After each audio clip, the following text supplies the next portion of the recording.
इत्मीनान देखा तो उन्होंने कहा कि 50% की कैब खत्म हो गई।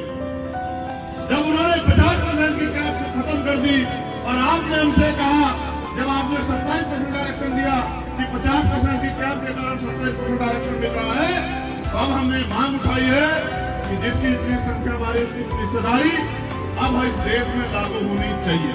52% ओबीसी को 52% आरक्षण अब इस देश में मिलना चाहिए।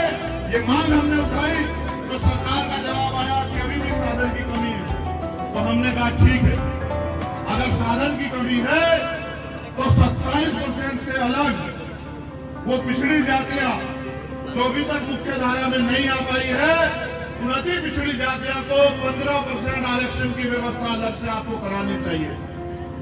जब उन 15% आरक्षण को उन पिछड़ी अति पिछड़ी जातियों में जाने का मौका मिलेगा, हम सामाजिक न्याय को मानने वाले लोग हैं, तो मैं मानता हूं कि जिनका कभी क्लर्क भी नहीं बना, पटवारी भी नहीं बना, उनका भी जब IAS IPS बनेगा तो उन समाज के बारे में भी आवाज उठेगी। हिस्सेदारी का मतलब, सामाजिक न्याय का मतलब ये नहीं होता कि मैं, मेरा बेटा, मेरी बेटी, मेरा परिवार, ये नहीं होता है। समाज के हाशिए पे गए हुए सारे आदमी की आवाज आपको उठानी पड़ेगी।